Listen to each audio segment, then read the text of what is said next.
Hey, it's Rick with Rock Bottom Outreach, and it's Real Talk Monday. Are you worried right now? It is Monday morning, bright and early, and you're already worried about things you cannot control. You're worried about Tuesday, Wednesday, Thursday, Friday. You're worried about Christmas. You're worried about Christmas Eve. I mean, you're just freaking out. You can't even enjoy this time of year because you're worrying yourself sick. How can I pay my bills and buy gifts so people know I love them? Number one, a gift does not signify how much you love someone. Let me break that to you. Your actions. Love is a choice, but love is an action, okay? It's not just saying I love you. And so keep that in mind. But you know what? I dig it. Man, I've been there. I've been there with nothing. And the same deal that I heard the sermon, don't worry about tomorrow, let tomorrow take care of itself. But when I began to see God's promises, I began to see how God provided for me in ways I could not describe.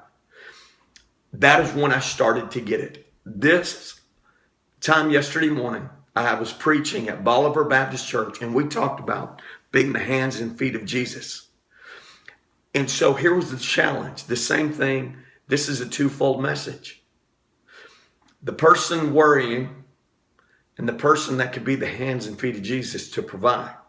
And here's what I mean. We've been called to serve. We've been called to give back. When God says much is given, much is expected. And he means that. But my first Christmas when I had nothing and I was worried about buying my kids anything, I got a call from a guy. And then he said, hey, come over. We're going to make dinner for you. And before I got up, he gave me an envelope. And he said, hey, we just want to give you this and bless you. And I was worried sick on how I was going to provide for my kids. I get in the car and I open it. There's $1,000 in there. I was overwhelmed. I didn't ask anybody for anything. But you know what?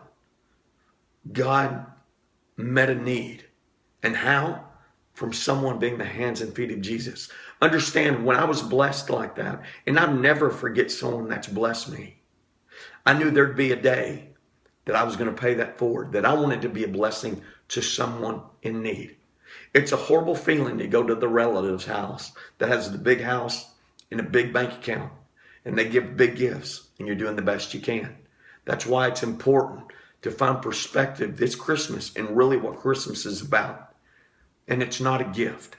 It's not a gift. I'm going to leave you with an assignment today, and we're going to conclude this tomorrow. But I want you to go to the book of Matthew. Write it down right now. Matthew, chapter 6, starting in verse 25. And it has to do with do not worry. And I want you to read it all the way to verse 34. So we're talking 25 to 34, Matthew chapter 6. And I want you to begin to see God's promises and what he tells you about worry.